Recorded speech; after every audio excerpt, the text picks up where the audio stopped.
La commune est l'échelon territorial préféré des Français. Que l'on habite un village, une ville, une campagne, une station balnéaire, une vallée, un quartier chic ou populaire, on habite une commune. Et surtout, on y vit. Pour qu'une commune soit vivante et accueillante, il faut qu'elle propose des services à ses habitants. Et pour financer ces services, comme les salles de sport, les écoles, l'entretien des routes, l'état civil par exemple, les communes bénéficient de ressources financières issues d'une part des impôts collectés auprès des habitants et d'autre part des dotations versées par l'État. Ces dotations ont progressé au fur et à mesure des missions que l'État confiait aux communes. Jusqu'à présent, l'équilibre entre ces transferts de responsabilités et leur financement par l'État était à peu près respecté. Depuis 2 ans, l'État impose de nouvelles charges, mais diminue parallèlement les moyens des communes. C'est le cas avec la réforme des rythmes scolaires de 2013 qui a engendré pour la plupart des communes des dépenses supplémentaires importantes avec la nécessité de recruter du personnel pour encadrer les temps d'activité périscolaire.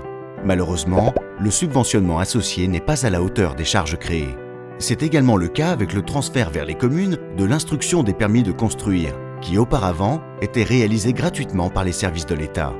Les communes et intercommunalités sont conscientes de leur nécessaire contribution aux réductions des dépenses publiques. Mais les maires de France, qui gèrent en bon père de famille le budget de leur commune, ne souhaitent pas être les seuls à participer à l'effort. La baisse des dotations de l'État vers les collectivités locales, annoncée jusqu'en 2017, est difficile à assumer telle qu'envisagée pour la majorité des communes de France. Faut-il en arriver à des situations extrêmes en réduisant le nombre de piscines, de centres de loisirs, d'écoles, de restaurants scolaires, parce que l'on ne pourra plus assumer l'entretien ou les salaires des employés? Ce sont 30% des dotations de l'État qui vont disparaître dans les prochaines années. Si l'État ne revoit pas son projet, en échelonnant à plus long terme la réduction de ces dotations et en trouvant des solutions, les communes n'auront pas d'autre choix que d'augmenter considérablement leurs taux d'impôts locaux ou diminuer fortement leurs services. C'est impossible. L'Association des maires dénonce cet état de fait.